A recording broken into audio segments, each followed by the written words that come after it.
ಎಲ್ಲರಿಗೂ ನಮಸ್ಕಾರ. ನಾವೀಗಾಗಲೇ 6ನೇ ತರಗತಿಯಲ್ಲಿ ಕರ್ನಾಟಕ ಸರ್ಕಾರ ಪಠ್ಯಪುಸ್ತಕದಲ್ಲಿರ್ತಕ್ಕಂತಹ 6ನೇ ತರಗತಿ ಪಠ್ಯಪುಸ್ತಕದಲ್ಲಿ ಉತ್ತರ ಭಾರತದ ರಾಜಮನೆತನಗಳ ಬಗ್ಗೆ ಅಧ್ಯಯನವನ್ನು ಮಾಡ್ತಿದ್ವಿ. ಮೌರ್ಯ ಸಾಮ್ರಾಜ್ಯವನ್ನು ನೋಡ್ಕೊಂಡಿವಿ. ತದನಂತರ ಕುಶಾನ ಸಾಮ್ರಾಜ್ಯದ ಬಗ್ಗೆ ಅಧ್ಯಯನವನ್ನು ಮಾಡೀವಿ. ಇವತ್ತಿನ ದಿನ ಗುಪ್ತ ಸಾಮ್ರಾಜ್ಯದ ಬಗ್ಗೆ ಅಧ್ಯಯನ ಮಾಡೋಣ. ಅತಿ ಪ್ರಮುಖವಾಗಿರತಕ್ಕಂಥ ಚಾಪ್ಟರ್ ಇದಾಗಿರ್ತದ ನೋಡ್ರಿ. ಇತಿಹಾಸವನ್ನು ನೀವು ಇದೇ TETಗಂತ ಅಷ್ಟೇ ಅಲ್ಲ, ಯಾವುದೇ ಕಾಂಪಿಟೇಟಿವ್ ಎಕ್ಸಾಮನ್ನು ಬರೀರಿ, ಇತಿಹಾಸದಲ್ಲಿ ಒಂದಿಷ್ಟು ಸಾಮ್ರಾಜ್ಯಗಳ ಮೇಲೆ ಸ್ಪೆಷಲ್ ಆಗಿ ಟಾರ್ಗೆಟ್ ಅನ್ನು ಮಾಡಿ ಪ್ರಶ್ನೆಗಳನ್ನ ಕೇಳ್ತಿರ್ತಾನ್ರಿ. ಯಾಕಂತಂದ್ರ ಆ ಒಂದು ಸಾಮ್ರಾಜ್ಯ ಭಾರತದ ಇತಿಹಾಸದಲ್ಲಿ ಅತಿ ಪ್ರಾಮುಖ್ಯತೆಯನ್ನು ಪಡೆದಿರ್ತದ. ಕಲೆ ಮತ್ತು ವಾಸ್ತುಶಿಲ್ಪವಾಗಿರಬಹುದು, ಧಾರ್ಮಿಕ ಸ್ಥಿತಿ ಆಗಿರಬಹುದು, ಮತ್ತು ಅಲ್ಲಿರ್ತಕ್ಕಂಥ ವಿಶೇಷ ಶಾಸನಗಳ ಬಗ್ಗೆ ಆಗಿರಬಹುದು. ಆ ಒಂದು ಅಂದ್ರೆ ಯಾವ ರೀತಿ ಆ ಸಾಮ್ರಾಜ್ಯ ದೇಶಕ್ಕಾಗಿ ಕೊಡುಗೆಯನ್ನು ಕೊಟ್ಟದಲ್ಲ, ಆ ಒಂದು ಹಿನ್ನೆಲೆಯಲ್ಲಿ ಪ್ರಶ್ನೆಗಳನ್ನ ಜಾಸ್ತಿ ತೆಗಿತಾ ಬರ್ತಾನ. ನೋಡ್ರಿ, ನೀವು ಎಕ್ಸಾಮನ್ನು ಬರೆಯೋ ಮುಂದೆ ಮೇನ್ ಆಗಿ ಇತಿಹಾಸದಲ್ಲಿ ಮೌರ್ಯ ಸಾಮ್ರಾಜ್ಯದ ಮೇಲೆ ಒಂದು ಕ್ವಶನ್ ಫಿಕ್ಸ್ ಕೇಳ್ತಾನ್ರಿ. ಯಾಕಂತಂದ್ರೆ ಅದು ರಾಷ್ಟ್ರೀಯ ಸಾಮ್ರಾಜ್ಯ, ಅತಿ ಪ್ರಮುಖವಾಗಿ ದೇಶಕ್ಕೆ ಕೊಡುಗೆಯನ್ನು ಕೊಟ್ಟಾದ. ತದನಂತರ ಇಲ್ಲಿ ಕುಶಾನ ಸಾಮ್ರಾಜ್ಯಕ್ಕೆ ಬಂದಿವಿ ಅಂತಂದ್ರೆ ಗಾಂಧಾರ ಕಲೆಯ ಬಗ್ಗೆ ಪ್ರಶ್ನೆಯನ್ನು ಕೇಳ್ತಾ ಬರ್ತಾನ. ಹೌದಾ? ಕನಿಷ್ಕನ ಬಗ್ಗೆ ಪ್ರಶ್ನೆಯನ್ನು ಕೇಳ್ತಾನ. ಯಾಕಂತಂದ್ರೆ ಅವರು ಎಲ್ಲ ಆ ಒಂದು ಕುಶಾನ ಸಾಮ್ರಾಜ್ಯದಲ್ಲಿ ಮೊಟ್ಟ ಮೊದಲ ಬಾರಿಗೆ ಚಿನ್ನದ ನಾಣ್ಯವನ್ನು ತೆಗೆದುಕೊಂಡು ಬಂದು ಆಡಳಿತವನ್ನು ನಡೆಸಿರ್ತಕ್ಕಂಥ ಅರಸರು ಅಂತಕ್ಕಂಥ ಮಾಹಿತಿ ಕಂಡು ಬರ್ತದೆ. ಅಂದ್ರೆ ದೇಶಕ್ಕಾಗಿ ಯಾವ ರೀತಿ ಅತಿ ಹೆಚ್ಚು ಶ್ರಮಿಸಿದ್ರು, ಮತ್ತೆ ಕಲೆ ಮತ್ತು ವಾಸ್ತುಶಿಲ್ಪಕವಾಗಿ ಸಾಹಿತ್ಯಿಕವಾಗಿ ಯಾವ ಸಾಮ್ರಾಜ್ಯ ಹೆಚ್ಚಿನ ಒಂದು ಕೊಡುಗೆಯನ್ನು ಕೊಟ್ಟಿದೆ, ಇದರ ಒಂದು ಹಿನ್ನೆಲೆಯಲ್ಲಿ ಮತ್ತು ಪ್ರಸ್ತುತ ಸಮಾಜದಲ್ಲಿ ಆ ಒಂದು ಅದರ ಒಂದು ಮಹತ್ವತೆ ಏನೈತಿ, ಈ ಒಂದು ಎಲ್ಲ ವಿಷಯವನ್ನ ಚರ್ಚೆ ಮಾಡಿ ಪ್ರಶ್ನೆಗಳನ್ನ ತೆಗಿತಾ ಬರ್ತಾರ. ನೋಡ್ರಿ, ನೀವು ಕುಶಾನ ಸಾಮ್ರಾಜ್ಯ ಆಗಿಂದ ಗುಪ್ತ ಸಾಮ್ರಾಜ್ಯ. ಯಾಕಂತಂದ್ರ ಇದನ್ನ ಸುವರ್ಣ ಯುಗ, ಗುಪ್ತರ ಯುಗವನ್ನ ಭಾರತದ ಇತಿಹಾಸದಲ್ಲಿ ಸುವರ್ಣ ಯುಗ ಅಂತ ಹೇಳಿ ಕರಿತಾ ಬರ್ತೀವಿ. ಈ ಒಂದು ಸಾಮ್ರಾಜ್ಯದ ಮೇಲೆ ಪ್ರಶ್ನೆಯನ್ನು ತೆಗಿತಾ ಬರ್ತಾನ. ನಂತರ ವರ್ಧನ ಸಾಮ್ರಾಜ್ಯದ ಮೇಲೆ ವರ್ಧನ ಸಾಮ್ರಾಜ್ಯದ ಯಾಕ್ರಿ ಸರ? ಅಲ್ಲಿ ನರ್ಮದಾ ನದಿ ಯುದ್ಧ, ಐತಿಹಾಸಿಕ ಯುದ್ಧ ಪ್ರಾಮುಖ್ಯತೆಯನ್ನು ಪಡ್ಕೊಂಡಾದ. ಉತ್ತರ ಪತೇಶ್ವರ ಅಂಥೇಳಿ ಹರ್ಷವರ್ಧನನ್ನು ಕರೆದರೆ ದಕ್ಷಿಣ ಪತೇಶ್ವರ ಅಂಥೇಳಿ ಇಮ್ಮಡಿಪುಲಿಕೇಶನ್ ಕರಿತಿದ್ರು. ಬಾದಾಮಿಯ ಚಾಲುಕ್ಯರು ಮತ್ತು ಹರ್ಷವರ್ಧನ ನಡುವೆ ಯುದ್ಧವಾಗ್ತದ. ಹಿಂಗ ಪ್ರಾಮುಖ್ಯತೆ ಯಾವುದು ವಿಷಯಗಳು ಅತಿ ಹೆಚ್ಚು ಪ್ರಾಮುಖ್ಯತೆಯನ್ನು ಪಡ್ಕೊಂಡಿರ್ತಾವಲ್ಲ, ಆ ಒಂದು ವಿಷಯಗಳ ಮೇಲೆ ಜಾಸ್ತಿ ಪ್ರಶ್ನೆಯನ್ನು ಕೇಳ್ತಾ ಬರ್ತಾನ. ಅಲ್ಲಿರ್ತಕ್ಕಂಥ ಇಸ್ವಿಗಳಾಗಿರಬಹುದು, ಅಲ್ಲಿರ್ತಕ್ಕಂಥ ಸ್ಥಳಗಳಾಗಿರಬಹುದು, ಯಾವುದೇ ಒಂದು ಪ್ರಮುಖವಾಗಿರ್ತಕ್ಕಂಥ ವಾಸ್ತುಶಿಲ್ಪಿಕ ಸ್ಥಳಗಳಾಗಿರ್ಬೋದು, ಆ ಒಂದು ಸ್ಥಳಗಳ ಕುರಿತು ನಾವು ಹೆಚ್ಚಿನ ಮಾಹಿತಿಯನ್ನು ಸಂಗ್ರಹಿಸಬೇಕಾಗ್ತದ. ಮತ್ತೆ ಈಗ ನಾವು ನೋಡಿದ್ರೆ ಕರ್ನಾಟಕ ಇತಿಹಾಸಕ್ಕೆ ಬಂದಿವಿ ಅಂತಂದ್ರೆ ಒಂದು ಕ್ವಶನ್ ಏನ್ರಿ, ಮೌರ್ಯ ಸಾಮ್ರಾಜ್ಯದ ಮೇಲೆ ಫಿಕ್ಸ್ ಆಗಿ ಕ್ವಶನ್ ಕೇಳ್ತಾನ. ಶಾಸನಾರ ಕೇಳಿರ್ತಾನ, ಮಯೂರವರ್ಮನ ಬಗ್ಗೆ ಯಾರು ಕೇಳಿರ್ತಾನ, ಕದಂಬ ಸಾಮ್ರಾಜ್ಯದಲ್ಲಿ ಪಲ್ಲವರ ಬಗ್ಗೆ ಕೇಳ್ತಾನ, ಪಗೋಡಗಳ ಬಗ್ಗೆ ಕೇಳ್ತಾನ್ರಿ, ಪಲ್ಲವರ ಇತಿಹಾಸ, ಕಂಚಿಯಲ್ಲಿರ್ತಕ್ಕಂಥ ಸ್ಥಳಗಳ ಬಗ್ಗೆ ಪ್ರಶ್ನೆಯನ್ನು ಕೇಳ್ತಾ ಬರ್ತಾನ.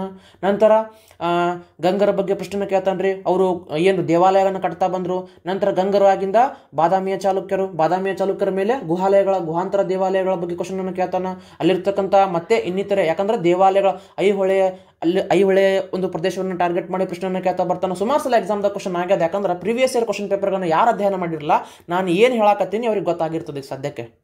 ಯಾಕಂತಂದ್ರೆ ಪ್ರಶ್ನೆ ಪತ್ರಿಕೆ ಏನು ಇಂಪಾರ್ಟೆಂಟ್ ಐತಿ ಆ ಸಾಮ್ರಾಜ್ಯದಲ್ಲಿ ಅಂತಕ್ಕಂಥ ಒಂದು ಮಾಹಿತಿಯ ಆಧಾರದ ಮೇಲೆ ಪ್ರಶ್ನೆಗಳು ಬರ್ತಿರ್ತಾವ. ಇನ್ನು ನಂತರ ಇಲ್ಲಿ ಮಧ್ಯಕಾಲೀನಕ್ಕೆ ಬಂತಂದ್ರೆ ಒಂದು ಪ್ರಶ್ನೆ ದೆಹಲಿಯ ಸುಲ್ತಾನರ ಮೇಲೆ ಒಂದು ಪ್ರಶ್ನೆ ಫಿಕ್ಸ್ ಕೇಳ್ತಾನ್ರಿ. ದೆಹಲಿಯ ಸುಲ್ತಾನರ ಮೇಲೆ ಒಂದು ಪ್ರಶ್ನೆ ಫಿಕ್ಸ್ ಇರ್ತದ. ನಂತರ ಇದು ಬಾಬರ್ ಬಗ್ಗೆ, ಅಕ್ಬರ್ ಬಗ್ಗೆ, ಮೊಘಲರ ಬಗ್ಗೆ ಒಂದು ಪ್ರಶ್ನೆ ಫಿಕ್ಸ್ ಕೇಳ್ತಾನ. ಶಹಜಾನ್ ಬಗ್ಗೆ ಆಗಿರಬಹುದು. ಆ ಒಂದು ಕ್ರೈಟೇರಿಯಾದಲ್ಲಿ ಅವ್ರು ಏನು ವಿಶೇಷ ಸಾಧನೆಯನ್ನು ಮಾಡಿದ್ರು, ಅವ್ರು ಏನು ಬದಲಾವಣೆಯನ್ನು ಸಮಾಜದಲ್ಲಿ ತಂದರು, ಆ ಒಂದು ವಿಷಯದ ಮೇಲೆ.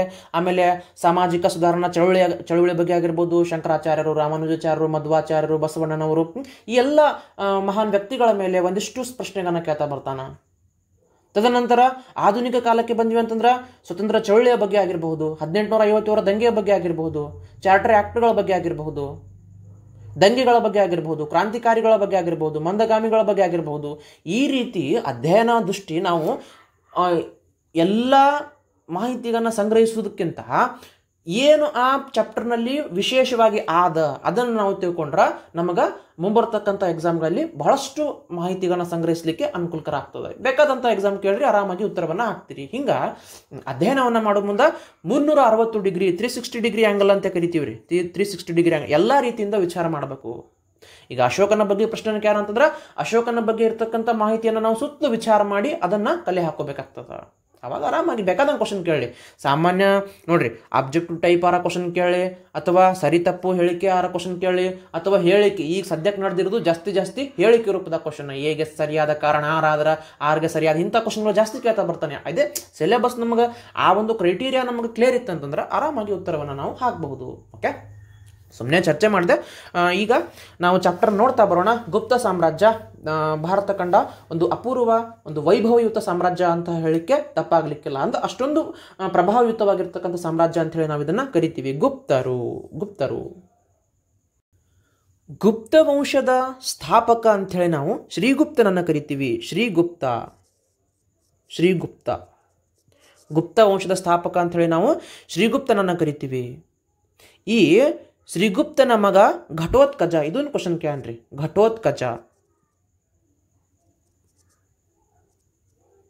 ಘಟೋತ್ಕಚ ಗುಪ್ತ ಅಂಥೇಳಿ ಕರಿತೀವಿ. ರಾಜಧಾನಿ ಪಾಟಲಿಪುತ್ರ.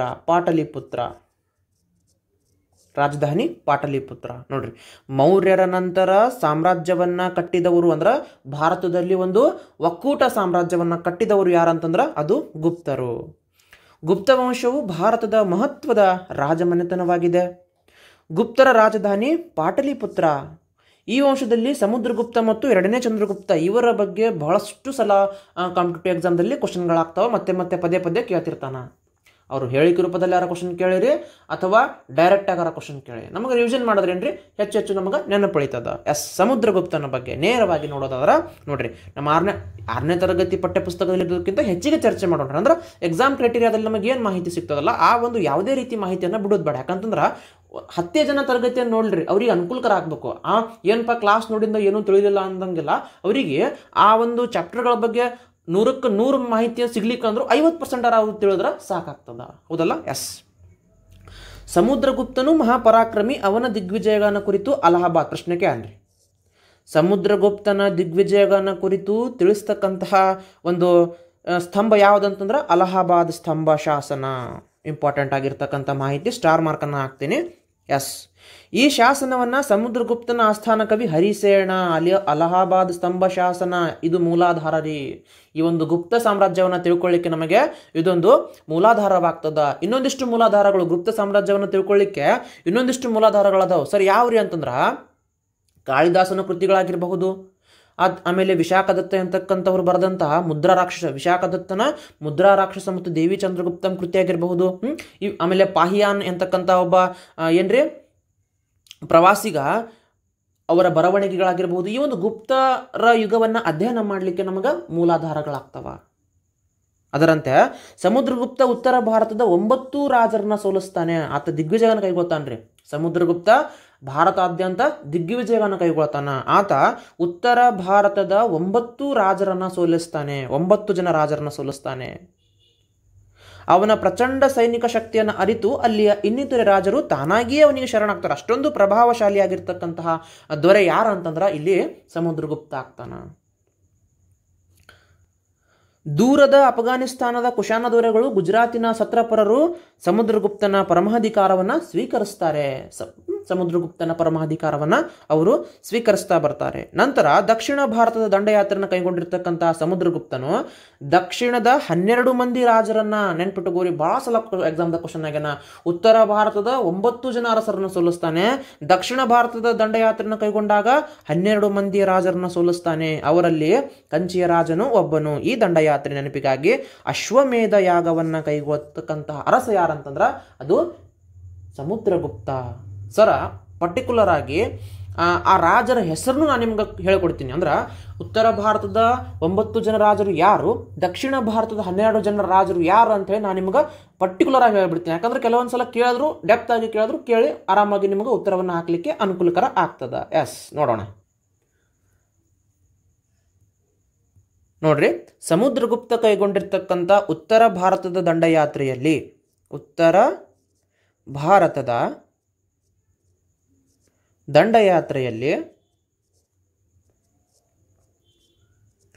ಎಷ್ಟು ಜನ ಅರಸರನ್ನ ಸೋಲಿಸ್ತಾನೆ? 9 ಜನ ಅರಸರನ್ನ ಸೋಲಿಸ್ತಾನೆ. ಸರ್ ಯಾರು ಸರ್ ಆ 9 ಜನ ಅಂತಂದ್ರ ನಂದಿನ್, ನೆನ್ಪಿಟ್ಕೋರಿ, ಪ್ರಶ್ನೆ ಪದೇ ಆಗ್ತಿರ್ತಾವ್ರಿ. ನಂದಿನ್, ಬಾಲವರ್ಮನ್,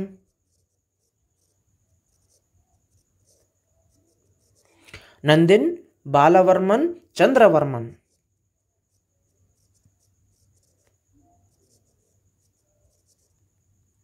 ನಾಗದತ್ತ, ನಾಗದತ್ತ, ನಾಗಸೇನ, ಗಣಪತಿ ನಾಗ, ಅಚ್ಯುತ,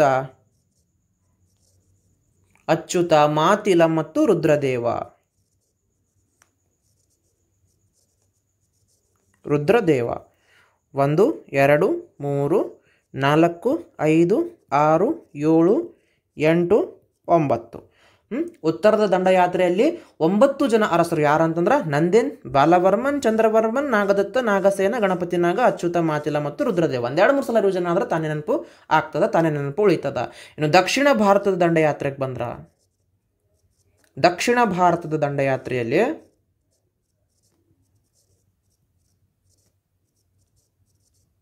ನೋಡ್ರಿ, ದಕ್ಷಿಣದ 12 ಜನ ರಾಜರನ್ನ, ಸರ್ ಯಾವ್ಯಾವ್ರಿ, ಅವರ ಪ್ರದೇಶನೂ ಐತಿ, ಆ ರಾಜರ ಹೆಸರನ್ನೂ ಐತ್ರಿ.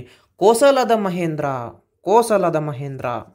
ಒಂದು ಮಾಹಿತಿ ಬಿಡೋದು ಬೇಡ. ಕೋಸಲದ ಎಷ್ಟು ಅಂದ್ರೆ ನಾನು ಕಾಂಪಿಟೇಟಿವ್ ಕ್ವಶನ್ ಪೇಪರ್ಗಳನ್ನು ರೆಫರೆನ್ಸ್ ಮಾಡಿ ಒಂದಿಷ್ಟು ಮಾಹಿತಿನ ರೆಡಿ ಮಾಡ್ಕೊಂಡೇನೆ. ಅದನ್ನು ನಿಮಗೆ ಸ್ವಲ್ಪ ಮುಂದೆ ಬರ್ತಕ್ಕಂಥ ಎಕ್ಸಾಮ್ದಲ್ಲಿ ಅನುಕೂಲಕರ ಆಗ್ತದ. ಕೋಸಲದ ಮಹೇಂದ್ರ. ಮಹಾಕಾಂತರದ ವ್ಯಾಘ್ರರಾಜ,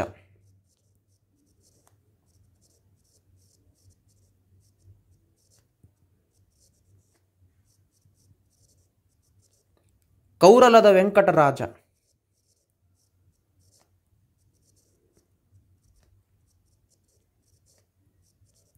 ಕೌರಲದ ವೆಂಕಟರಾಜ, ಕ್ಷಮಶ್ರೀ, ಕೌರಾಲದ ಮಂಟರಾಜ, ವೆಂಕಟರಾಜ ಅಲ್ಲ ಮಂಟರಾಜ.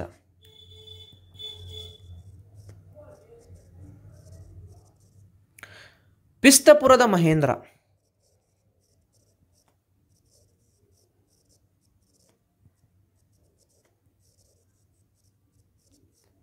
ಕೊಟ್ಟೂರದ ಸ್ವಾಮಿದತ್ತ,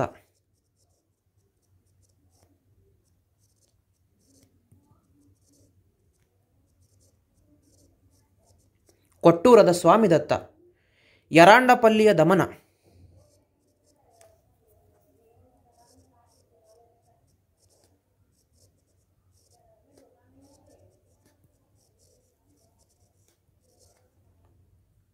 ಕಂಚಿಯ ವಿಷ್ಣುಗೋಪ,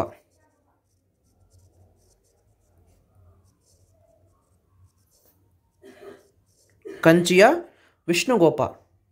ವೆಂಗಿಯ ಹಸ್ತಿವರ್ಮನ್, ವೆಂಗಿಯ ಹಸ್ತಿವರ್ಮನ್.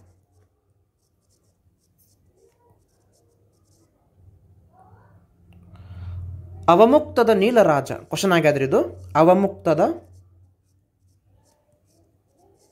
ನೀಲರಾಜ. ಪಲಕ್ಕಾಡದ ಉಗ್ರಸೇನ,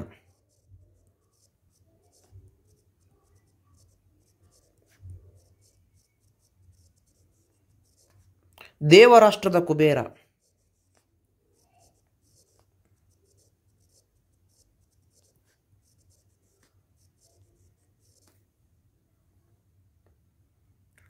ಕುಸ್ತಲಾಪುರದ ಧನಂಜಯ.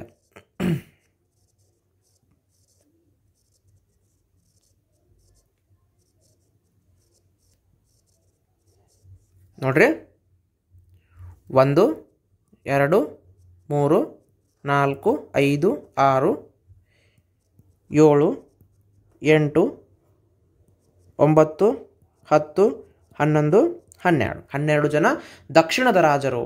ಹೌದಾ? ನೋಡ್ರಿ, ಕೋಸಲದ ಮಹೇಂದ್ರ, ಮಹಾಕಾಂತರದ ವ್ಯಾಘ್ರರಾಜ, ಕೌರಲದ ಮಂಟರಾಜ, ಪಿಸ್ತಪುರದ ಮಹೇಂದ್ರ, ಕೊಟ್ಟೂರದ ಸ್ವಾಮಿದತ್ತ, ಯರಾಂಡಪಲ್ಲಿಯ ದಮನ, ಕಂಚಿಯ ವಿಷ್ಣುಗೋಪ, ವೆಂಗಿಯ ಹಸ್ತಿವರ್ಮನ್, ಅವಮುಕ್ತದ ನೀಲರಾಜ, ಪಲಕ್ಕಾಡದ ಉಗ್ರಸೇನ, ದೇವರಾಷ್ಟ್ರದ ಕುಬೇರ, ಹೌದಾ, ಕೊಸ್ತಲಾಪುರದ ಧನಂಜಯ. 12 ಜನ ರಾಜರನ್ನ ಆತ ಸೋಲಿಸ್ತಾ ಬರ್ತಾನೆ. ನೋಡ್ರಿ, ದಕ್ಷಿಣ ಭಾರತದ ದಂಡಯಾತ್ರೆಯನ್ನು ಕೈಗೊಂಡಿರ್ತಕ್ಕಂಥ ಸಮುದ್ರಗುಪ್ತ 12 ಮಂದಿ ರಾಜರನ್ನ ಸೋಲಿಸ್ತಾ ಬರ್ತಾನೆ. ಸಮುದ್ರಗುಪ್ತನು ವಿದ್ಯಾಪೋಷಕನಾಗಿದ್ದು ಸ್ವತಃ ಕವಿ ಹಾಗೂ ಸಂಗೀತಗಾರನಾಗಿದ್ದ. ಕವಿರಾಜ ಎಂತಕ್ಕಂಥ ಬಿರುದನ್ನು ಹೊಂದಿದ್ದ. ಕವಿರಾಜ ಎಂತಕ್ಕಂತಹ ಬಿರುದನ್ನು ಹೊಂದಿರತಕ್ಕಂಥ ಅರಸ ಅಂತಂದ್ರೆ ಯಾರೇ ಇದು ಗುಪ್ತ ಸಾಮ್ರಾಜ್ಯದಲ್ಲಿ ಸಮುದ್ರಗುಪ್ತ. ಅವನು ವೀಣೆ ನುಡಿಸುವ ಚಿತ್ರವನ್ನು ಅಂದ್ರೆ ನಾಣ್ಯಗಳು ದೊರಕಿವೆ, ಅಂದ್ರೆ ವೀಣೆ ನುಡಿಸ್ತಕ್ಕಂಥ ಚಿತ್ರವಿರ್ತಕ್ಕಂಥ ನಾಣ್ಯಗಳು ಸಿಕ್ಕಾವ. ವಸುಬಂಧು ಎಂಬ ಹಿರಿಯ ಬೌದ್ಧ ವಿದ್ವಾಂಸ, ನೆನ್ಪಿಟ್ಟುಕೋರಿ, ವಸುಬಂಧು ಎಂತಕ್ಕಂಥ ಹಿರಿಯ ಬೌದ್ಧ ವಿದ್ವಾಂಸ ಅವನ ಮಂತ್ರಿಯಾಗಿದ್ದು ಸಮುದ್ರಗುಪ್ತನ ಚಿನ್ನದ ನಾಣ್ಯಗಳು ಗುಪ್ತ ಸಾಮ್ರಾಜ್ಯದ ಶಕ್ತಿ ಸಂಪತ್ತು ಹಾಗೂ ವೈಭವವನ್ನು ಪ್ರತಿಬಿಂಬಿಸ್ತವೆ. ಇಷ್ಟು ಮಾಹಿತಿ ನಮಗ ಸಮುದ್ರಗುಪ್ತನ ಕುರಿತು ಸಿಗ್ತಾ ಬರ್ತದ. ನಂತರ ಎರಡನೆಯ ಚಂದ್ರಗುಪ್ತನ ಕುರಿತು ಏನೆಲ್ಲ ಮಾಹಿತಿ ಆದಲ್ಲ ಅದನ್ನು ಒಂದು ಸ್ವಲ್ಪ ನೋಡ್ಕೊಂಡ್ಬಿಡೋಣ. ಸಮುದ್ರಗುಪ್ತನ ಪುತ್ರ ಹಾಗೂ ಉತ್ತರಾಧಿಕಾರಿಯಾಗಿರ್ತಕ್ಕಂತಹ ಎರಡನೇ ಚಂದ್ರಗುಪ್ತ ಯುದ್ಧ ಕಲೆಯಲ್ಲಿ ನಿಪುಣನಾಗಿದ್ದನು. ಗುಜರಾತಿನಲ್ಲಿ 3 ಶತಮಾನಗಳಿಗಿಂತಲೂ ಹೆಚ್ಚು ಕಾಲ ಆತ ಆಳ್ವಿಕೆಯನ್ನು ನಡೆಸುತ್ತಿದ್ದ. ಸತ್ರಪರರನ್ನ ಚಂದ್ರಗುಪ್ತನು ಸೋಲಿಸ್ತಾನೆ. ಇದು ಅವನ ಮುಖ್ಯ ಸೈನಿಕ ಸಾಧನೆಯಾಗಿತ್ತು. ಅಂದ್ರೆ 2 ಶತಮಾನಗಳ ಗುಜರಾತಿನಲ್ಲಿ 3 ಶತಮಾನಗಳಿಗಿಂತಲೂ ಹೆಚ್ಚು ಕಾಲ ಆಳ್ವಿಕೆಯನ್ನು ನಡೆಸ್ತಕ್ಕಂತಹ ಶಕಸತ್ರಪರರನ್ನ ಆತ ಸೋಲಿಸಿದ್ದು ಅವನ ಜೀವಮಾನದ ಒಂದು ಮಹತ್ತರವಾಗಿರ್ತಕ್ಕಂತಹ ಸಾಧನೆಯಾಗಿದೆ. ಅವನಿಗೆ ಇದು ಪ್ರಶ್ನೆಕ್ಯಾನ ವಿಕ್ರಮಾದಿತ್ಯ ಎಂತಕ್ಕಂತಹ ಬಿರುದಿತ್ತು. ವಿಕ್ರಮಾದಿತ್ಯ ಎಂತಕ್ಕಂತಹ ಬಿರುದನ್ನು ಹೊಂದಿರತಕ್ಕಂಥ ದೊರೆ ಯಾರಂತಂದ್ರ ಅದು ಎರಡನೆಯ ಚಂದ್ರಗುಪ್ತ. ನೇರವಾಗಿ ಕ್ವಶನ್ ಅನ್ನ ಕೇಳೋಣ. TET ಕ್ವಶನ್ ಕೇಳೋಣ, ಮತ್ತೆ ಬೇರೆ ಬೇರೆ ಕಾಂಪಿಟೇಟಿವ್ ಎಕ್ಸಾಮ್ದಲ್ಲಿನೂ ಕ್ವಶನ್ ಆಗ್ಯದ. ನೋಡ್ರಿ, ಚಂದ್ರಗುಪ್ತನು ಹೊಸ ಬಗೆಯ ಚಿನ್ನದ ನಾಣ್ಯಗಳನ್ನು ಹೊರಡಿಸಿದನು. ಅವನ ಆಸ್ಥಾನದಲ್ಲಿ ಮಹಾಕವಿ ಕಾಳಿದಾಸ ಮತ್ತು ಇತರೆ ಪ್ರಖ್ಯಾತ ವಿದ್ವಾಂಸರು ಇದ್ದರು. ಕಾಳಿದಾಸ ಮತ್ತು ಇತರೆ ಪ್ರಖ್ಯಾತ ವಿದ್ವಾಂಸರು ಯಾವ ಅರಸನ ಕಾಲದಲ್ಲಿ ಇದ್ರು ಅಂತಂದ್ರ ಅವರು ಎರಡನೇ ಚಂದ್ರಗುಪ್ತನ ಆಸ್ಥಾನದಲ್ಲಿ ಇದ್ದರು. ಸಾಮ್ರಾಜ್ಯವು ಆರ್ಥಿಕ ಕ್ಷೇತ್ರದಲ್ಲಿ ಭಾರೀ ಸಮೃದ್ಧಿಯನ್ನು ಸಾಧಿಸಿತ್ತು.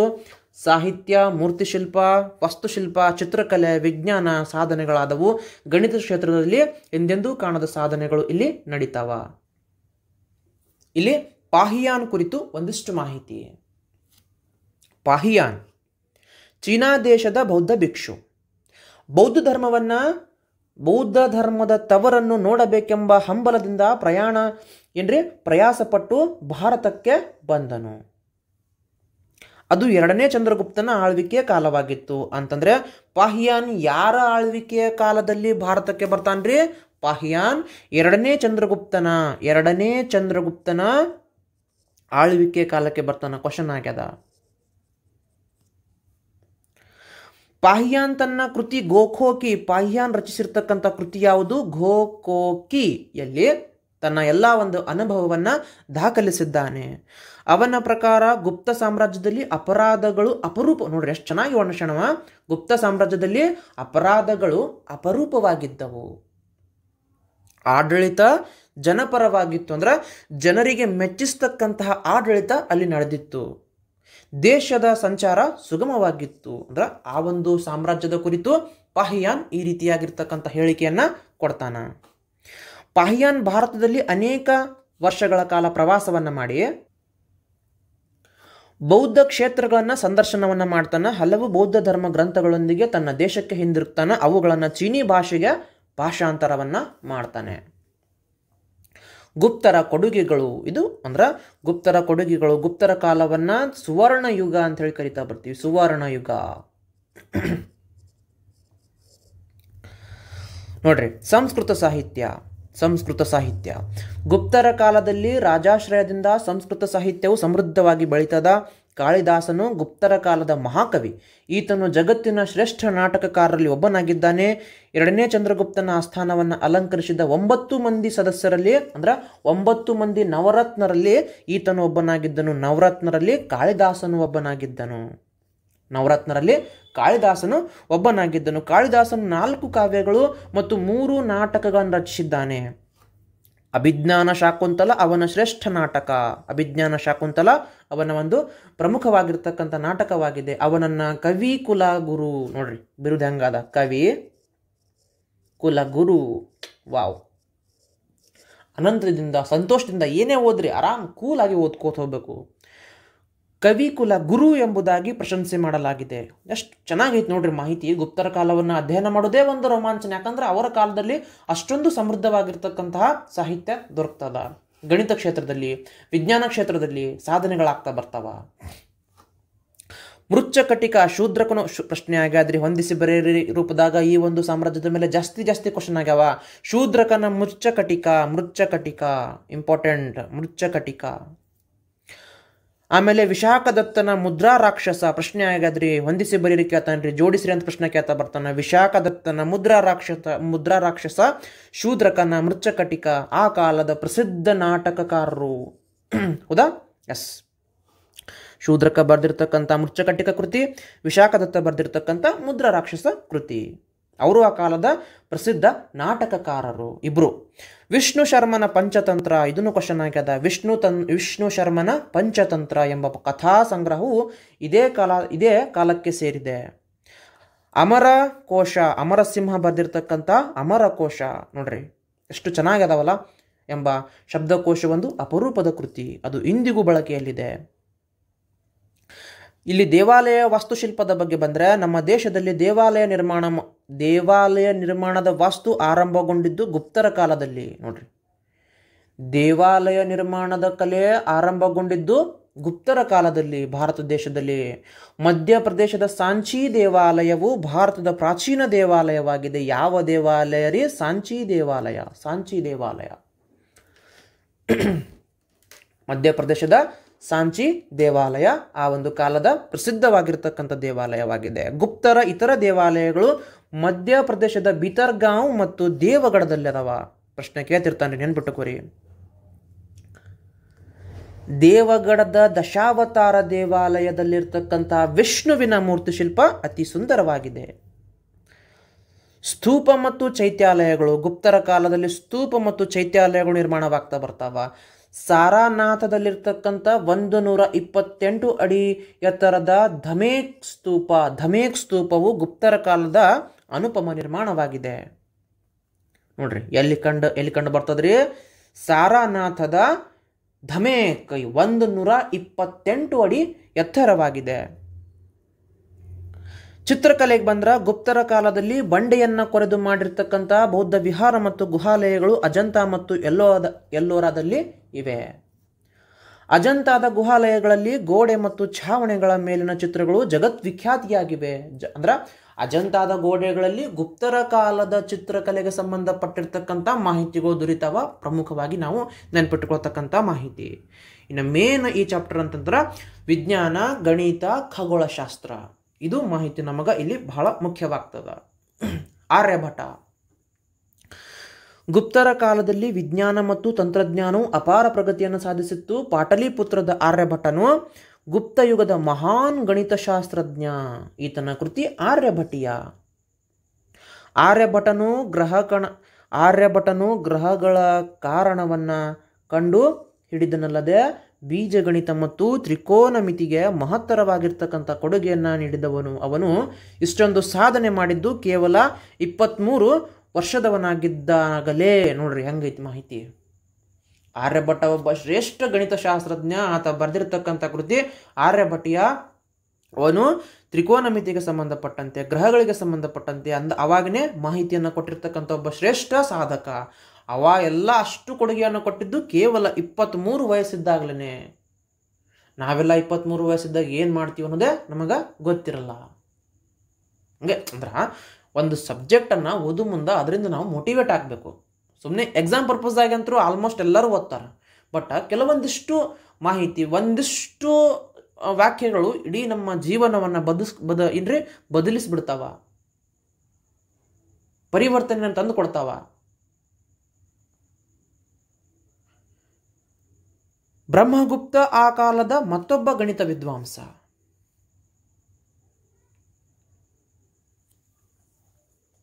ಶ್ರೇಷ್ಠ ಖಗೋಳಶಾಸ್ತ್ರಜ್ಞ ವರಹಮಿಹಿರನು ಇದೇ ಕಾಲದವನು. ಇನ್ನು ಲೋಹ ವಿಜ್ಞಾನಕ್ಕೆ ಸಂಬಂಧಪಟ್ಟ ಗುಪ್ತರ ಕಾಲದಲ್ಲಿ ಲೋಹ ವಿಜ್ಞಾನವು ಗಣನೀಯ ಮಾನ್ಯತೆಯನ್ನು ಸಾಧಿಸಿತ್ತು, ಮನ್ನಣೆಯನ್ನು ಪಡೆದಿತ್ತು.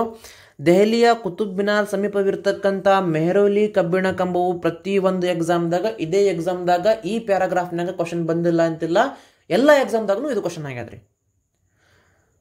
ಕುತುಬ್ ಮಿನಾರ್ ಸಮೀಪವಿರ್ತಕ್ಕಂತಹ ಮೆಹರೌಲಿ ಕಬ್ಬಿಣ ಕಂಬವು ಇದಕ್ಕೊಂದು ಗುಪ್ತರ ಕಾಲದ ಲೋಹ ಕಲೆಗೆ ಒಂದು ಉದಾಹರಣೆಯಾಗಿದೆ.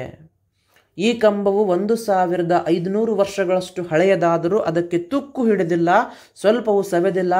ಇದೇ ಕಾಲದ 8 ಅಡಿ ಎತ್ತರವಿರತಕ್ಕಂತಹ ತಾಮ್ರದ ವಿಗ್ರಹ ನಳಂದಾದಲ್ಲಿ ಕಂಡುಬರ್ತದ. ಆ ಕಾಲದ ಬುದ್ಧನ ವಿಗ್ರಹ ನಳಂದಾದಲ್ಲಿ ಕಂಡುಬರ್ತದ. ಇನ್ನು ಆಯುರ್ವೇದಕ್ಕೆ ಸಂಬಂಧಪಟ್ಟಂತೆ ಗುಪ್ತರ ಕಾಲದ ವಾಗ್ಭಟ ಚರಕ ಸಂಹಿತೆಯ ಸಾರವನ್ನು ಸಿದ್ಧಪಡಿಸಿದವರು ವಾಗ್ಭಟ. ಅದುವೇ ವಾಗ್ಭಟನ ಕೃತಿಕೆ ಅಂದ್ರೆ ಅಷ್ಟಾಂಗ ಹೃದಯ ಸಂಹಿತೆ. ಪ್ರತಿಯೊಂದು ಕೃತಿನೂ ಈ ಚಾಪ್ಟರ್ನಾಗ ಇಂಪಾರ್ಟೆಂಟ್ ಆಗ್ತದ. ಯಾವ ಹೊತ್ನಾಗ ಎಲ್ಲಿ ಕ್ವಶನ್ ಆಗ್ತವ ಹೇಳಕ್ ಬರಲ್ಲ, ಅಂದ್ರೆ ಅಷ್ಟೊಂದು ಪ್ರಮುಖವಾಗಿರ್ತಕ್ಕಂಥ ಚಾಪ್ಟರ್ ಆಗ್ಯದ. ಇದು ಆಯುರ್ವೇದದ ಪ್ರಮುಖ ಶಸ್ತ್ರಗ್ರಂಥವಾಗಿದೆ. ಪ್ರಾಚೀನ ಭಾರತದಲ್ಲಿ ಶಸ್ತ್ರಚಿಕಿತ್ಸೆಯು ಸಾಕಷ್ಟು ಪ್ರಗತಿಯನ್ನು ಹೊಂದಿತ್ತು. ಪ್ರಾಚೀನ ಕಾಲದಲ್ಲಿನೇ ಭಾರತದಲ್ಲಿ ಶಸ್ತ್ರಚಿಕಿತ್ಸೆ ಅಷ್ಟೊಂದು ಪ್ರಾಮುಖ್ಯತೆಯನ್ನು ಪಡೆದಿತ್ತು. ಶಸ್ತ್ರಚಿಕಿತ್ಸಕರು 127 ಬಗೆಯ ಶಸ್ತ್ರಚಿಕಿತ್ಸಾ ಉಪಕರಣವನ್ನ ಬಳಸುತ್ತಿದ್ದರು. ಎಂಥ ಮಾಹಿತಿ ಇದು ನೋಡ್ರಿ, ಎಷ್ಟೊಂದು ಮಾಹಿತಿ ನಮಗೆ ಗುಪ್ತ ಸಾಮ್ರಾಜ್ಯದಲ್ಲಿ ಸಿಗ್ತಾ ಬರ್ತದ. ಅಷ್ಟು ಆನಂದವಾಗ್ತದೆ ಓದಾಕ.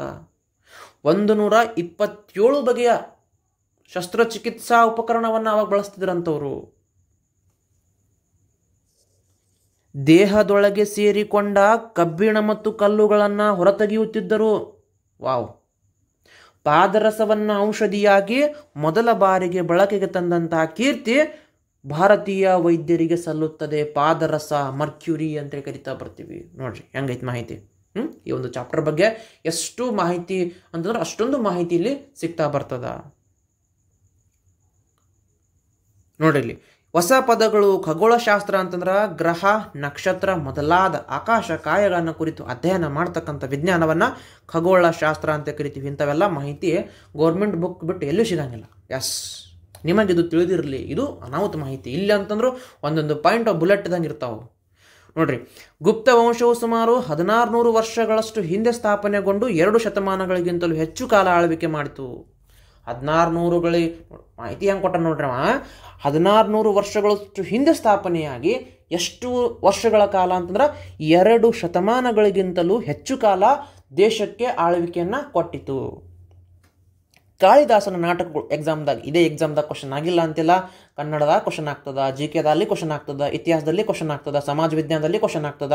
ಕಾಳಿದಾಸನ ಬಗ್ಗೆ ಇದೇ ಕ್ಷೇತ್ರದಲ್ಲಿ ಕ್ವಶನ್ ಆಗಿಲ್ಲ ಅಂತಿಲ್ಲ. ಯಾಕಂತಂದ್ರೆ ಅದು ಅಷ್ಟು ಫೇಮಸ್ ಆಗಿರ್ತಕ್ಕಂತಹ ಒಬ್ಬ ಕವಿ ಅಂಥೇಳಿ ನಾವು ಕರಿತಾ ಬರ್ತೀವಿ. ಕಾಳಿದಾಸನ ನಾಟಕಗಳು ಅಭಿಜ್ಞಾನ ಶಾಕುಂತಲ, ಮಾಲವಿಕಾಗ್ನಿಮಿತ್ರ ಮತ್ತು ವಿಕ್ರಮೋರ್ವಶಿಯ. ಇನ್ನು ಕಾವ್ಯಗಳು ಬರ್ತಾವ್ರಿ. ಕಾವ್ಯಗಳು ಯಾವ ಅಂತಂದ್ರೆ ರಘುವಂಶ, ಕುಮಾರ ಸಂಭವ, ಋತುಸಂಹಾರ ಮತ್ತು ಮೇಘದೂತ. ಇವು ಕಾವ್ಯಗಳು. ನಾಟಕಗಳು ಕೇಳ್ತಿರ್ತಾನ್ರಿ, ಯಾವುದು ನಾಟಕ ಯಾವುದು ಕಾವ್ಯಗಳು ನಮಗೆ ಗೊತ್ತಿರಬೇಕು. ಕಾಳಿದಾಸನಿಗೆ ಸಂಬಂಧಪಟ್ಟಂತೆ ಇಲ್ಲಿ ಅಭಿಜ್ಞಾನ ಶಾಕುಂತಲ, ಮಾಳವಿಕಾಗ್ನಿಮಿತ್ರ ಮತ್ತು ವಿಕ್ರಮೋರ್ವಶಿಯ ಇವು ನಾಟಕಗಳು. ಇನ್ನು ರಘುವಂಶ, ಕುಮಾರ ಸಂಭವ, ಋತುಸಂಹಾರ ಮತ್ತು ಮೇಘದೂತ ಇವು ಕಾವ್ಯಗಳು. ಗುಪ್ತರ ಕಾಲದ ದೇವಾಲಯಗಳನ್ನು ಆರಂಭದಲ್ಲಿ ಚೌಕಾಕಾರದ ತಳಪಾಯದ ಮೇಲೆ ಕಟ್ಟಲಾಗ್ತಿತ್ತು. ಗರ್ಭಗೃಹ ಮತ್ತು ಮುಖಮಂಟಪಗಳು ಮಾತ್ರವೇ ಇದ್ದವು. ಭಿತ್ತಿ ಅಂದ್ರೆ ಏನು ಸರ್? ಭಿತ್ತಿ ಅಂದ್ರೆ ಏನಂತಂದ್ರೆ ಗೋಡೆಯ ಮೇಲೆ ಬರೆದ ಚಿತ್ರಗಳೇ ಭಿತ್ತಿ ಚಿತ್ರಗಳು. ಭಿತ್ತಿ ಅಂತಂದ್ರೆ ಗೋಡೆ. Direct question. ಭಿತ್ತಿ ಮೀನ್ಸ್ ಗೋಡೆ. ಗೋಡೆಯ ಮೇಲೆ ಬರೆದ ಚಿತ್ರಗಳೇ ಭಿತ್ತಿ ಚಿತ್ರಗಳು. ಭಿತ್ತಿ ಚಿತ್ರಗಳು ಅಜಂತಾ ಬೌದ್ಧ ಗುಹಾಲಯಗಳಲ್ಲಿವೆ. ಸಾಮಾನ್ಯವಾಗಿ ಕುಂಚಗಳಿಂದ ಸ್ಥಳೀಯವಾಗಿ ಸಿಗುತ್ತಿದ್ದ ಬಣ್ಣಗಳಿಂದ ಚಿತ್ರಗಳನ್ನು ಬರೆಯಲಾಗಿದೆ. ಅನೇಕ ಶತಮಾನಗಳವರೆಗೆ ಈ ಗುಹೆಗಳು ಕಣ್ಣಿಗೆ ಕಣ್ಮರೆಯಾಗಿದ್ದವು. ಸಾಮಾನ್ಯ ಶಕ 1819ರಲ್ಲಿ ಅವನ್ನ ಪತ್ತೆ ಹಚ್ಚಲಾಗ್ತದ. ಮಹರೋಲಿಯ ಕಬ್ಬಿಣ ಕಂಬದ ತೂಕ 6 ಟನ್, ಎತ್ತರ 23 ಅಡಿ. 19ನೇ ಶತಮಾನದ ಆರಂಭದವರೆಗೂ ಯುರೋಪಿನ ಯಾವ ನಿಪುಣ ಕಮ್ಮಾರನಿಗೂ ಅಂತಹ ಕಂಬವನ್ನ ಎರಕ ಒಯ್ಯಲು ಸಾಧ್ಯವಾಗುತ್ತಿರಲಿಲ್ಲ ಅಂತ ಮಾಹಿತಿ. ನೋಡ್ರಿ, ಗುಪ್ತರ ಕಾಲಕ್ಕೆ ಸಂಬಂಧಪಟ್ಟಂತೆ ಇಷ್ಟೊಂದು ಮಾಹಿತಿ ನಮಗೆ ಸಿಗ್ತಾ ಬರ್ತದ. ನೋಡ್ರಿ, ಗುಪ್ತರ ಒಂದು ಕಾಲಾವಧಿ. ಇಲ್ಲಿ ನೋಡ್ರಿ, ಗುಪ್ತರ ಕುರಿತು ಗುಪ್ತ, ಘಟೋತ್ಕಚ, ನಂತರ ಸಮುದ್ರಗುಪ್ತ, ರಾಮಗುಪ್ತ, ಚಂದ್ರಗುಪ್ತ 2, ಕುಮಾರಗುಪ್ತ, ಸ್ಕಂದಗುಪ್ತ, ಈ ರೀತಿ ರಾಜರುಗಳು ಬರ್ತಾ ಹೋಗ್ತಾರ. ನಂತರ ವಿಷ್ಣುಗುಪ್ತ, ಲಾಸ್ಟ್ ಒನ್ ವಿಷ್ಣುಗುಪ್ತ. ಅವರ ಆಳಿರ್ತಕ್ಕಂಥ ಸಾಮ್ರಾಜ್ಯ ಯಾವ ರೀತಿಯಾಗಿತ್ತು? ಗುಪ್ತರ ಸಾಮ್ರಾಜ್ಯ. ಈ ರೀತಿಯಲ್ಲಿ ನಾವು ಅದನ್ನು ಡಿವೈಡ್ ಮಾಡ್ತಾ ಬರ್ತೀವಿ. ಎಸ್, ಪಾಟಲಿಪುತ್ರ ರಾಜಧಾನಿ. ಉಳ್ಕಿದ್ದೆಲ್ಲ ಇಲ್ಲಿ ಅವರು ಗೆದ್ದಿರತಕ್ಕಂಥ ಪ್ರದೇಶಗಳು ಕಂಡು ಬರ್ತಾವ. ಇಷ್ಟೆಲ್ಲ ಮಾಹಿತಿ ನಮಗ ಗುಪ್ತರ ಕುರಿತು ಸಿಗ್ತದ. ಮೌರ್ಯರಲ್ಲಿ ಸ್ತಂಭ ಶಾಸನ ಈ ರೀತಿಯಾಗಿತ್ತು, ಇದನ್ನಂತೂ ನೋಡಿವಿ. ಇನ್ನೊಂದು ಚೂರು ಈ ಸಾಮ್ರಾಜ್ಯದ ಕುರಿತು ಮಾಹಿತಿಯನ್ನು ನೋಡೋದಾದ್ರ ಇಲ್ಲಿ ನೋಡ್ರಿ, ಯುರೋಪಿನ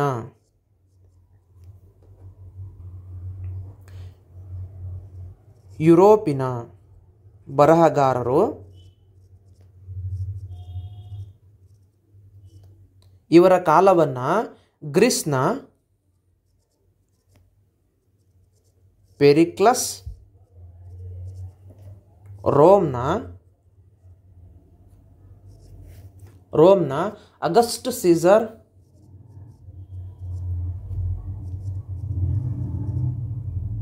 ಹಾಗೂ ಇಂಗ್ಲೆಂಡ್ನ ರಾಣಿ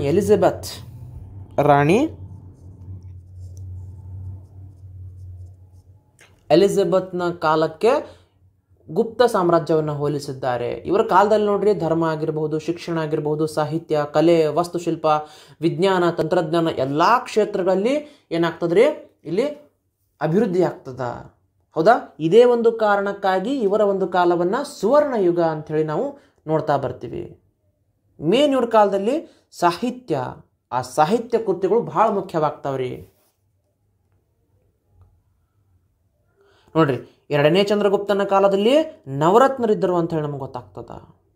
ನವರತ್ನರು ಬಹಳ ಮುಖ್ಯವಾಗಿರ್ತಕ್ಕಂಥ ಮಾಹಿತಿ. ಆ ನವರತ್ನ ಕವಿಗಳು ಯಾರು ಎಂತಕ್ಕಂಥ ಮಾಹಿತಿಯನ್ನ ಒಂಚೂರು ನಾವು ನೋಡ್ಕೊಂಡ್ಬಿಡೋಣ. ನವರತ್ನ ಕವಿಗಳು ಯಾರು ನೋಡ್ರಿ.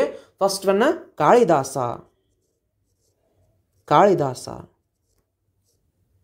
ಎರಡನೇದವರು ವರಹಮಿಹಿರ.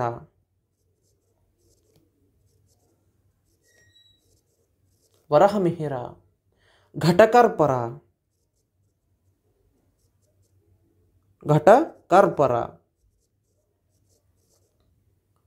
ವರರುಚಿ, ಅಮರಸಿಂಹ,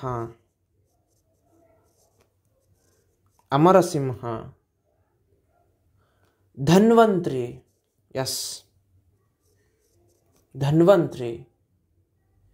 ಶಂಕು, ಕ್ಷಪಣಕ,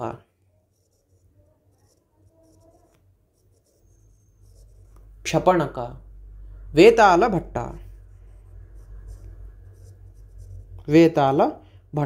9 ಜನ ನವರತ್ನರು. 1 2 3 4 5 6 7 and 8 and 9 ಇವರ ಕೃತಿಗಳೂ ಅದಾವ್ರಿ. ವರಾಹಮಿಹಿರನ ಬೃಹತ್ ಸಂಹಿತೆ,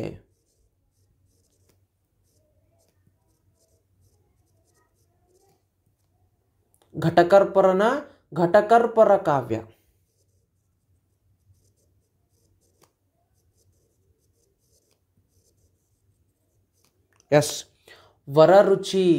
ವರರುಚಿಯ ವ್ಯಾಕರಣ. ನೋಡ್ರಿ,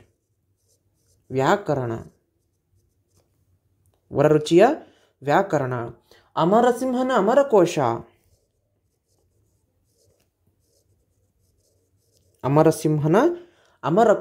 ಧನ್ವಂತ್ರಿಯ ಆಯುರ್ವೇದ ನಿಘಂಟು.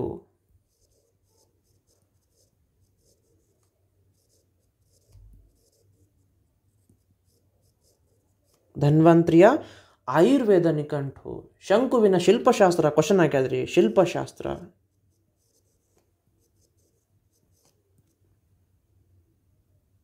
ಕ್ಷಪಣಕನ ಜ್ಯೋತಿಷ್ಯ ಶಾಸ್ತ್ರ.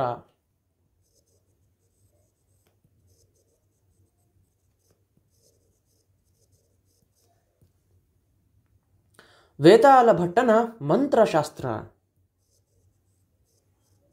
ಮಂತ್ರಶಾಸ್ತ್ರ ನೋಡ್ರಿ ಎಷ್ಟು ಇಂಪಾರ್ಟೆಂಟ್ ಅದ ಮಾಹಿತಿ. ಕಾಳಿದಾಸನ ಕೃತಿಗಳಂತೂ ನೋಡ್ಕೊಂಡಿವಿ. ವರಹಮಿಹಿರನ ಬೃಹತ್ ಸಂಹಿತೆ, ಘಟಕರ್ಪರ ಕಾವ್ಯ, ವರರುಚಿಯ ವ್ಯಾಕರಣ, ಅಮರಸಿಂಹನ ಅಮರಕೋಶ, ಧನ್ವಂತ್ರಿಯ ಆಯುರ್ವೇದ ನಿಘಂಟು, ಶಂಕುವಿನ ಶಿಲ್ಪಶಾಸ್ತ್ರ, ಕ್ಷಪಣಕನ ಜ್ಯೋತಿಷ್ಯಶಾಸ್ತ್ರ ಮತ್ತು ವೇತಾಲ ಭಟ್ಟನ ಮಂತ್ರಶಾಸ್ತ್ರ. ಎಷ್ಟು ನೋಡ್ರಿ, ಎಷ್ಟು ರಿವಿಷನ್ ಮಾಡಿದ್ರು ಕಮ್ಮಿನೇ. ಯಾಕಂದ್ರೆ ಅಷ್ಟು ಮಾಹಿತಿ ಒಂದು ಗುಪ್ತ ಸಾಮ್ರಾಜ್ಯದಲ್ಲಿ ನಮ್ಗೆ ಸಿಗ್ತಾ ಬರ್ತದ. ಏನ್ರಿ ವರಹಮಿಹಿರ ಬರೆದಿರ್ತಕ್ಕಂತಹ ಬೃಹತ್ ಸಂಹಿತೆ ಆಗಿರ್ಬೋದು, ಘಟಕರ್ಪರ ಕಾವ್ಯ, ವರರುಚಿಯ ವ್ಯಾಕರಣ, ಅಮರಸಿಂಹನ ಅಮರಕೋಶ, ಧನ್ವಂತ್ರಿಯ ಆಯುರ್ವೇದ ನಿಘಂಟು, ಶಂಕುವಿನ ಶಿಲ್ಪಶಾಸ್ತ್ರ, ಕ್ಷಪಣಕನ ಜ್ಯೋತಿಷ್ಯಶಾಸ್ತ್ರ, ವೇತಾಲ ಭಟ್ಟನ ಮಂತ್ರಶಾಸ್ತ್ರ. ಈ ರೀತಿ ನವರತ್ನರು ಕಂಡು ಬರ್ತಾರ. ಇನ್ನೊಂದಿಷ್ಟು ಈ ಕಾಲದ ಕೃತಿಗಳಿಗೆ ಬಂದ್ರೆ ಶೂದ್ರಕನ ಮೃಚ್ಛಕಟಿಕ, ಶೂದ್ರಕ ಬರೆದಂತಹ ಮೃಚ್ಛಕಟಿಕ,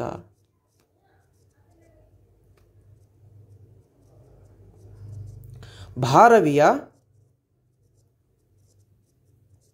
ಕಿರಾತಾರ್ಜುನಿಯ,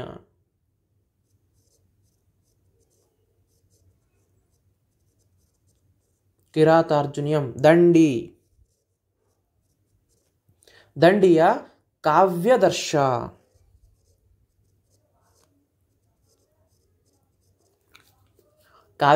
ಮತ್ತು ದಶಕುಮಾರ ಚರಿತೆ,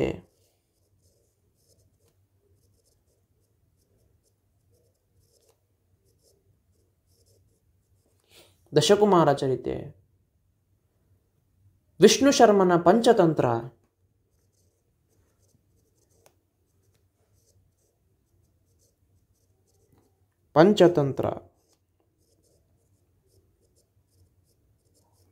ವಿಷ್ಣು ಶರ್ಮನ ಪಂಚತಂತ್ರ, ಭವಭೂತಿಯ ಉತ್ತರ ರಾಮಚರಿತೆ, ಭವಭೂತಿ,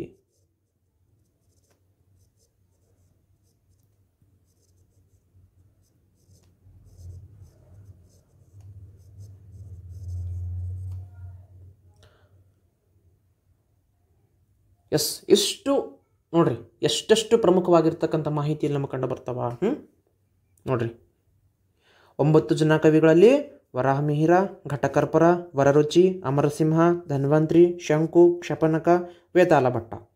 ಇನ್ನು ಶೂದ್ರಕನ ಮೃಚ್ಛಕಟಿಕ, ಭಾರವಿಯ ಕಿರಾತಾರ್ಜುನಿಯಂ, ದಂಡಿಯ ಕಾವ್ಯದರ್ಶ ಮತ್ತು ದಶಕುಮಾರ ಚರಿತೆ, ವಿಷ್ಣು ಶರ್ಮನ ಪಂಚತಂತ್ರ, ಭವಭೂತಿಯ ಉತ್ತರ ರಾಮ ಚರಿತೆ. ಇಷ್ಟು ಪ್ರಮುಖವಾಗಿರ್ತಕ್ಕಂಥ ಕೃತಿಗಳು ನಮಗೆ ಇಲ್ಲಿ ಕಂಡು ಬರ್ತಾವ್ರಿ. ಇನ್ನು ಈ ಕಾಲದ ಬ್ರಹ್ಮಗುಪ್ತ ಎಂತಕ್ಕಂತಹ ವಿದ್ವಾಂಸ ಅಥವಾ ಬ್ರಹ್ಮಗುಪ್ತ ಎಂತಕ್ಕಂತಹ ಗಣಿತಶಾಸ್ತ್ರಜ್ಞರು ಶೂನ್ಯದ ಪ್ರಾಮುಖ್ಯತೆಯನ್ನು ತಿಳಿಸಿಕೊಟ್ಟರು. ಶೂನ್ಯದ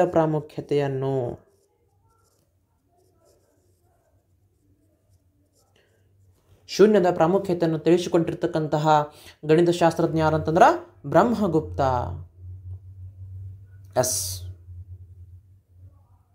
ಮತ್ತೆ ನೋಡ್ರಿ ಇಷ್ಟು ಪ್ರಮುಖವಾಗಿರ್ತಕ್ಕಂಥ ಮಾಹಿತಿ ನಮಗ ಗುಪ್ತರ ಕಾಲದಲ್ಲಿ ಸಿಗ್ತಾ ಬರ್ತದ. ಮತ್ತೆ ನಾವೇನು ಮಾಡಮ್ರಿ, ನಾಳೆಗೆ ಹೊಸ ಚಾಪ್ಟರ್ನೊಂದಿಗೆ ತಮ್ಮೊಂದಿಗೆ ಭೇಟಿಯಾಗೋಣ. ಇಷ್ಟೆಲ್ಲ ಮಾಹಿತಿಯನ್ನು ಚರ್ಚೆ ಮಾಡಿ ಮತ್ತೆ ಯಥಾವತ್ತಾಗಿ ದಿನನಿತ್ಯ ಒಂದು ಸ್ವಲ್ಪ ಮಾಹಿತಿಯನ್ನು ರಿವಿಷನ್ ಮಾಡ್ಕೋದು ಬರೋಣ್ರಿ. ಬರ್ತಾ ಏನು ಮಾಡ್ತೀನಿ ರೀ, ದಿನಕ್ಕೆ 2 ಕ್ಲಾಸ್ 3 ಕ್ಲಾಸ್ ಅಪ್ಲೋಡ್ ಮಾಡ್ತಾ ಬರ್ತೀನಿ. ತಮಗೆಲ್ಲ ರಿವಿಷನ್ ಮಾಡೋಕೆ ಅನುಕೂಲಕರ ಆಗ್ತದೆ ಮತ್ತು ಮಾಹಿತಿ ನಿಮಗೆ ಕೇಳ್ದಂಗೂ ಆಗ್ತದೆ. ಯಾರು ಫಸ್ಟ್ ಸಲ ಓದಾಕತ್ತೀರಿ ಅವರಿಗೆ ಅನುಕೂಲ ಅಂದ್ರೆ ಯೂಸ್ ಆಗ್ತದೆ, ಮತ್ತು ಯಾರು ಓದಿ ಮತ್ತೆ ಸ್ಕೋರ್ ಸಂಬಂಧ ಹಾಕಿರಲ್ಲ ಅವ್ರಿಗೆ ರಿವಿಷನ್ ಆಗ್ತದೆ. ಎಲ್ಲರಿಗೂ ಒಳ್ಳೆಯದಾಗಲಿ. ಮತ್ತೊಮ್ಮೆ ತಮಗೆಲ್ಲರಿಗೂ ಶುಭವಾಗಲಿ ಅಂತ ಬಯಸ್ತಾ ಮತ್ತೆ ನಾಳೆಯ ದಿನದಲ್ಲಿ ಭೇಟಿಯಾಗೋಣ ಸ್ನೇಹಿತರೆ. ಎಲ್ಲರಿಗೂ ನಮಸ್ಕಾರ ಮತ್ತು ಧನ್ಯವಾದಗಳು.